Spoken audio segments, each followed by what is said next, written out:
Welcome to Nakava. So, kali ini kita akan ngebahas tentang diagram warna. Nah, sebelum kita lebih lanjut ya ngebahas tentang diagram warna, coba deh kita bayangin nih, mata kita nih. Kenapa sih kok mata kita bisa melihat banyak warna nih? Kenapa coba? Karena cahaya yang masuk ke mata kita, kita analisa nih si cahaya itu warna apa aja sih yang ada di cahaya itu. Nah, coba deh kita perhatikan grafik yang ada di kanan atas nih. Kita lihat di sini ada gamma rays, X-ray, ultraviolet, infrared, dan radio waves. Ini adalah grafik namanya elektromagnetik. Dan warna yang bisa kita lihat adalah cuman sebatas sekecil ini doang nih. Ini disebut dengan visible spectrum atau spektrum yang bisa kita lihat. Wah, ternyata mata kita itu cuma bisa ngelihat sekecil ini doang loh. Yang lain itu nggak bisa kita lihat, tapi kita udah bisa ngelihat banyak warna nih. Keren banget ya sebenarnya. Dengan sekecil ini, kita udah bisa ngelihat banyak warna. Dan lalu, di visible spectrum ini, warna-warna yang kalian bisa lihat di sini ya, ini disebut juga dengan warna pelangi ya. Karena kan di sini kita lihat warna merah, kuning, hijau, dan biru nih. Ini bisa kita sebut dengan warna pelangi. Jadi itu warna yang bisa kita lihat dengan mata kita. Tapi muncul lagi nih pertanyaan lain. Gimana caranya kita menggabungkan warna-warna ini ya? Dan lalu kita harus tahu nih hasil dari penggabungan warna itu tuh apa? Contohnya nih, misalkan kita mau menggabungkan warna biru dan merah. Hasilnya apa? Mungkin gampang itu ya, hasilnya adalah warna ungu nih. Tapi bagaimana caranya kita tahu kalau misalkan kita mau menggabungkan warna biru, merah, atau kuning? Nah, itu susah tuh. Gimana caranya kita tahu? Caranya adalah dengan grafik yang ada di kiri ini. Kita lihat di sini grafik di kiri ini. Ini disebut dengan chromatic diagram. Coba di sini aku tulis ya. Namanya adalah chromatic diagram. Dengan chromatic diagram ini, kita bisa tahu hasil dari penggabungan warna. Gimana nih caranya? Coba ya, kita sebelum masuk ke penggabungan warna, aku ada satu hal yang paling penting dulu sebelum kita ngebahas tentang itu di chromatic diagram ya. Kita lihat di sini adalah warna-warna yang paling luar nih. Warna-warna yang paling luar ini. Ini adalah warna unik disebutnya ya atau warna asli. Coba aku tulis dulu ya di sini. Aku garisin biar lebih jelas. Warna yang paling luar ini.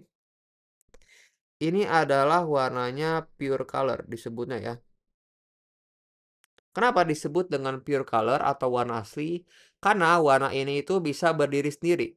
Atau kita tidak bisa menggabungkan warna-warna untuk menghasilkan si pure color ini. Jadi dia warnanya tuh pure banget atau unik banget. Jadi dia berdiri sendiri. Dan lalu coba kita lanjut ke yang tadi ya, penggabungan warna.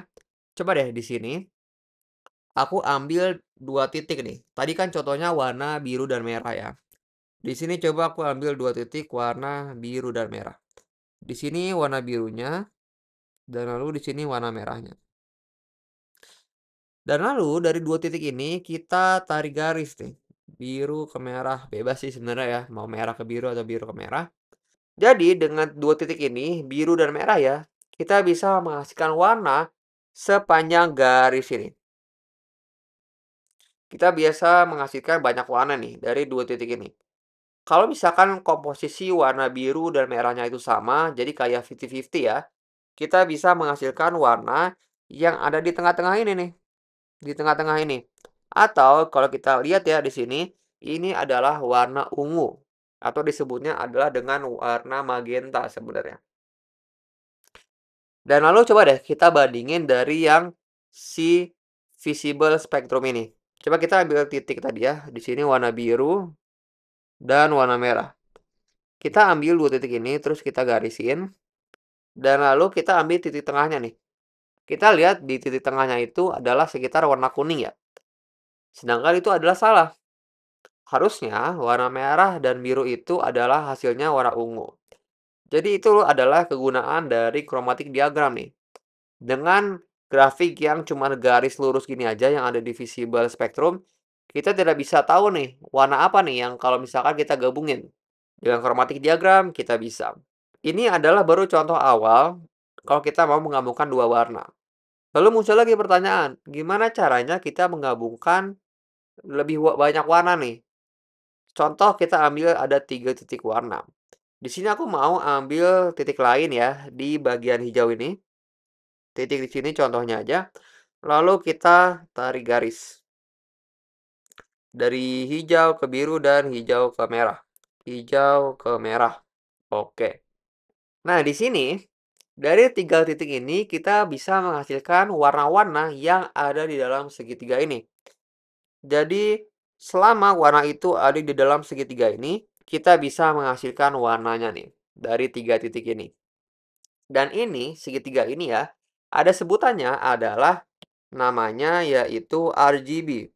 RGB. Yaitu adalah red, green, blue. Atau bahasa Indonesianya itu merah, hijau, biru. Red, green, blue ya. Dan segitiga ini juga ada namanya nih. Yaitu namanya adalah gamut. Dia adalah namanya gamut ya, si segitiga ini.